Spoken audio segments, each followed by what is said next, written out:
There is, though, when it comes to USAID, a private pressure campaign. We haven't necessarily seen it in large fashion from lawmakers on the Hill publicly, though some of them have questioned exactly what's going on here and the downsides of it. But even Bill Gates told our colleague Savannah Guthrie last night in an interview that he spent time at the White House yesterday. He talked for a brief time with Trump, talked for a long while with Chief of Staff Susie Wiles, and made the case to them in part that what they're doing, dismantling USAID, has very negative ramifications. I had another former Trump appointee who served in the first administration in the State Department coming on and saying, I've spent my life works at PEPFAR. I've spent my life working within U.S. agencies like this one. This is life or death stakes here when you talk about toying with and potentially ripping apart USAID. So it's not like the pushback isn't there, but do you think it would work? I think it needs to be sustained. It reminds me a little bit of the kind of 1990s and the war in Bosnia, when you had night after night, you had reporters in Sarajevo reporting back what was happened, and finally Bill Clinton got involved and we had the Dayton Accords and something happened. Now, if you had a pressure campaign, I was watching CBS News actually last night at the risk of naming a competitor, and there was a fantastic report from Sudan with literally starving children taking food from USAID pouches. The USAID has been fantastic at advertising the fact that it's American. So whenever you see those big sacks, they have USAID written on it for a reason. It is the soft power. Now, I think if there was a campaign, a sustained media campaign showing these children, this tiny baby was literally there drinking from a USAID bottle. That child won't survive if it doesn't get that USAID aid. I don't think Americans are appreciating yet what the impact of this cut will have. But if they start to see that, Americans won't like it. And I think President Trump could be susceptible to that pressure, public pressure campaign. But I look at Elon Musk and the glee with which he is destroying this agency. I'm calling them worms, calling them evil, calling them vicious. I mean, and saying he sent the agency to the wood chipper. I mean, he's reveling in getting rid of this agency. So Trump is kind of between. Is there enough of a public pressure campaign that highlights the good work that USAID does for people, but also for Americans, against this move of these must all be woke liberals, we have to get rid of them? There really is something so horrifying about a child starving in Sudan being far more likely to starve to death because the world's richest man is going around calling people that are administering that aid worms. And let me explain this again for those who have ears to hear.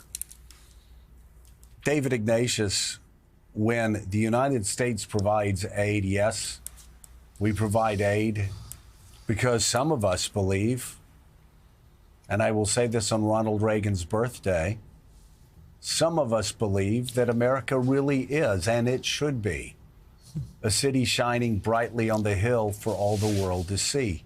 That is one of the reasons why we do it.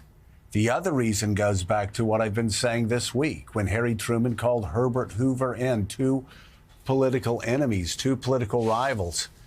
But Harry Truman said, you're the person that can organize relief across Europe, across the world, in a world that has been destroyed by World War II. And yes, we're doing this because it's the right thing to do, but we're also doing this because hungry mouths become communist mouths, become communist foot soldiers. We have to win Europe. We have to win Western Europe. We cannot allow France and Spain and the Netherlands and all the other countries in Western Europe to fall into communist hands. And I know you know this, David, but it is so short-sighted. Elon Musk calling these people worms and this and that and the other. Our aid work in the Ivory Coast, it helps us get intel on Al-Qaeda. Our aid work in Sudan, it helps us get intel on ISIS. We can do two things at once, all over Africa, all over the Southern Hemisphere, where people wish to do America ill. Our aid work not only wins hearts and minds, but it helps us draw in intelligence on those who would blow up buildings in New York City, in Washington, D.C., in Charlotte, North Carolina, across America. That is what is so extraordinarily short-sighted about this.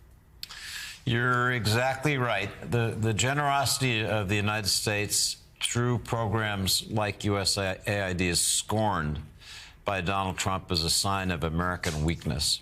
And it's the opposite. It's seen around the world as evidence that the United States, for all of its mistakes, still has a heart and still has an ability to deal with the most painful, difficult problems there are. I have been collecting in the last week and a half examples of what happens when these clinics close down in Africa, in Asia. People who have been depending on doctors who were funded by USAID suddenly have no place to go. The doctors are on their way home. They've all received the notices that this is over.